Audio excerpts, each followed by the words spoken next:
क्योंकि कई बार राजनीतिक घटनाओं से तो लगता है, लेकिन दल को छोड़ने के बाद हो सकता है पुराना उनका विचार कुछ भी रहा होगा, लेकिन सदन में उनकी भूमिका निरपेक्ष होती है। इस वीडियो के बाद, क्योंकि राजनीतिक तौर पर किसी बिल के मामले में, किसी नीति के बारे में, किसी तरीके के प्रक्रिया के बारे में प्रश्न उठना स्वाभाविक होता है मानवीय तरीके से, लेकिन कल का जो वीडियो था वो थोड़ा चिंताजनक है।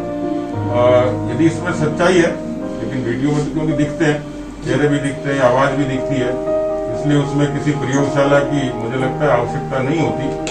और यदि ऐसा हुआ तो उसमें एक बात तो साफ तौर पर नजर आ रही है, अशोक गहलोत जी को पुत्र की चिंता पिछले कई सालों से उनको स्थापित करने के लिए, लेकिन इस वीडियो से लगता है कि स्पीकर महोदय को भी अशोक गहलोत जी की चिंता ज्यादा है, सरकार को बचाने की चिंता ज्यादा है, और ये उन्होंने समय समय पर कहीं न कहीं किसी न किसी रूप में प्रकट किया।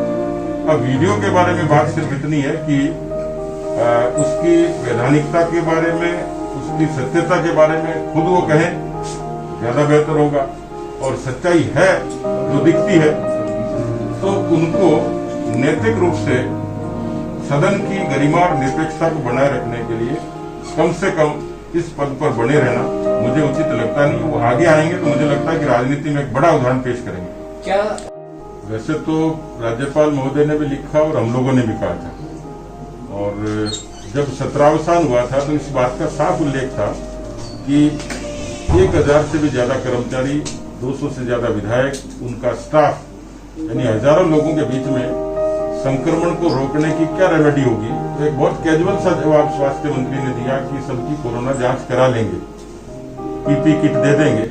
तो मुझे लगता है कि इस तरीके का लापरवाही बयान कोरोना को रोकने में कैसे कारगर होगा मुझे चिंता है, लेकिन कुछ होगा उसके लिए सरकार जिम्मेवार होगी, क्योंकि हमारे कुछ एमएलएज को अभी कोरोना से वो ठीक हुए हैं। इस तरीके से जो फील्ड में काम करने वाले लोग हैं उनको कहीं न कहीं संक्रमण की संभावना रहती है। इसकी गारंटी कांग्रेस ले रही है, अच्छी बात है, लेकिन यदि कुछ होता है तो उसकी जिम्मेवार कांग्रेस पार्टी होगी।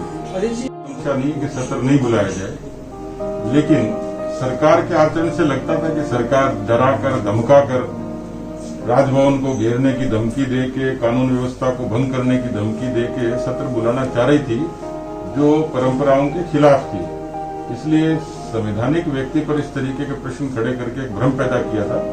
अब मुझे लगता है कि एक नीतिगत तरीके से और मर्यादित तरीके से सरकार को जवाब मिल गया है।